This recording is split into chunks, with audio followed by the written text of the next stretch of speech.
Assalamualaikum warahmatullahi wabarakatuh. Masih semangat untuk belajar masih di materi ekonomi. Untuk sekarang kita akan belajar mengenai kebijakan moneter maupun kebijakan fiskal. Nah, sebelumnya jangan lupa untuk subscribe dan like-nya ya. Nah, berikutnya. Kebijakan moneter merupakan kebijakan pemerintah melalui bank sentral sebagai pemegang otoritas moneter untuk mengendalikan jumlah uang yang beredar dalam rangka mencapai kestabilan ekonomi. Nah, tujuan kebijakan moneter yang pertama adalah menjaga stabilitas ekonomi. Nah, stabilitas ekonomi ini akan terganggu jika jumlah uang yang beredar di masyarakat melebihi jumlah barang dan jasa yang tersedia, sehingga menyebabkan terjadinya inflasi, yaitu harga barang dan jasa naik tinggi. Yang kedua adalah menjaga stabilitas harga. Tinggi rendahnya harga ini sangat mempengaruhi jalannya perekonomian. Harga-harga yang terlalu tinggi bisa mengakibatkan turunnya permintaan. Nah, turunnya permintaan dapat menurunkan produktivitas dunia usaha. Oleh karena itu, untuk menjaga stabilitas harga, pemerintah dapat menggunakan kebijakan moneter. Yang ketiga adalah meningkatkan kesempatan kerja. Dengan mengatur jumlah uang yang beredar, perekonomian akan stabil. Jika perekonomian stabil, para pengusaha atau investor akan menambah investasi baru.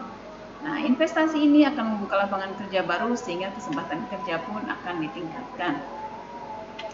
Yang keempat adalah perbaikan neraca pembayaran.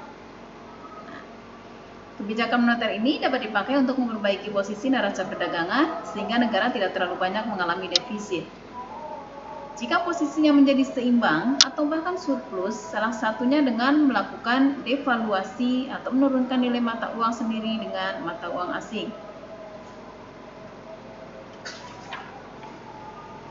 Nah, selanjutnya kita lihat di sini.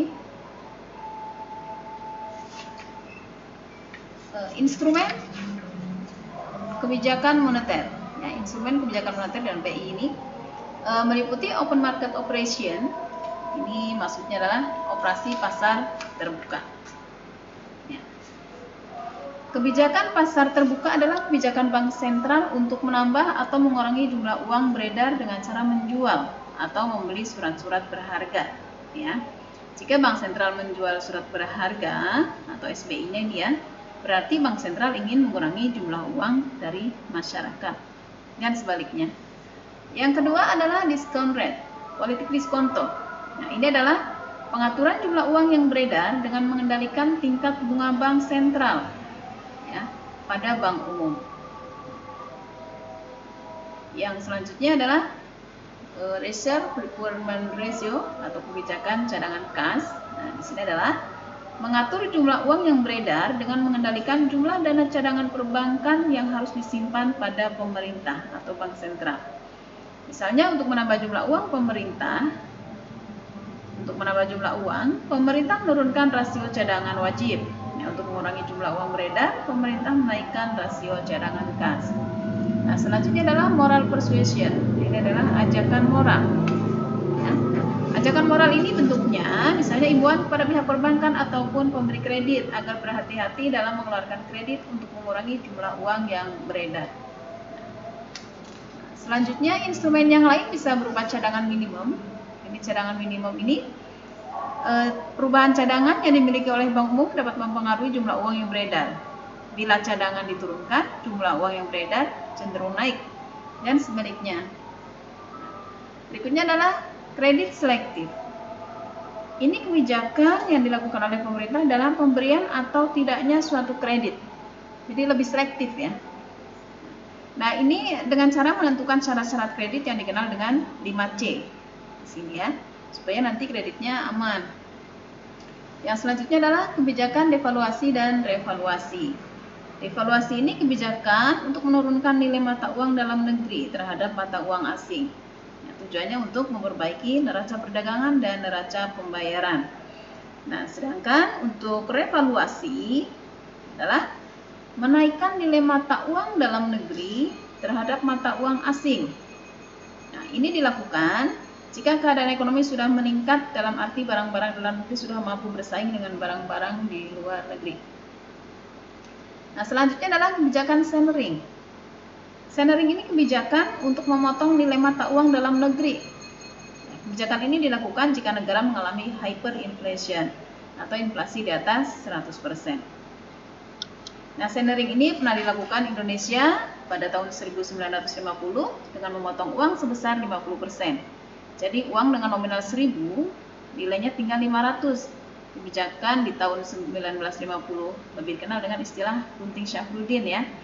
Kemudian pada tahun 65 pemerintah kembali memotong nilai uang 1000 sebanyak 99,9% sehingga nilainya tinggal 0,1%. Nah, dengan demikian uang 1000 nilainya tinggal Rp1. Selanjutnya adalah mencetak uang baru dan menarik uang lama. Nah, ini mencetak uang baru bisa dijadikan sebagai salah satu alternatif kebijakan pemerintah untuk menambah jumlah uang yang beredar.